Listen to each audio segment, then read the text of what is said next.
5, 6, 7, 8, 9 तारखेपर्यंत उन्हाचा पारा वाढत जाणार आहे. म्हणजे 42 अंशापर्यंत आता 5 एप्रिलपासून ते 8 एप्रिलपर्यंत ऊन वाढत जाणार आहे, म्हणून हा अंदाज लक्षात घ्यायचा. आणि 9-10 तारखेला परत एकदा ढगाळ वातावरण येणार आहे, म्हणून हा अंदाज लक्षात घ्यायचा. त्याच्यानंतर राज्यातल्या सर्व शेतकऱ्याला, कांदा काढणारे शेतकऱ्याला सांगू इच्छितो, मकावाल्यांना सांगू इच्छितो, ज्यांचं बाजरी आहे त्यांना सांगू इच्छितो की तुम्ही काय करा, 14 तारखेपर्यंत म्हणजे 14 एप्रिलपर्यंत तुम्ही तुमचं कांदा काढा, झाकून ठेवा. त्याच्यानंतर हळदी देखील आता उद्यापासून शिजवायला काही हरकत नाही, पण 14 तारखेला मात्र झाकून ठेवा. कारण की राज्यामध्ये आता याच्यानंतर 14, 15, 16 एप्रिल दरम्यान परत एकदा असंच वातावरण खराब होणार आहे, म्हणून हा अंदाज लक्षात येतात.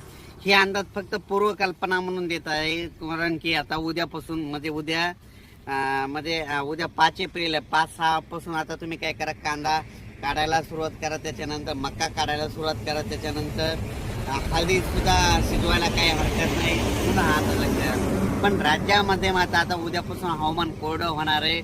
मात्र उन्हाचा पारा मात्र 42 अंशापर्यंत 42-43 पर्यंत जाणार आहे, म्हणून हे अंदाज लक्षात घ्यायचा.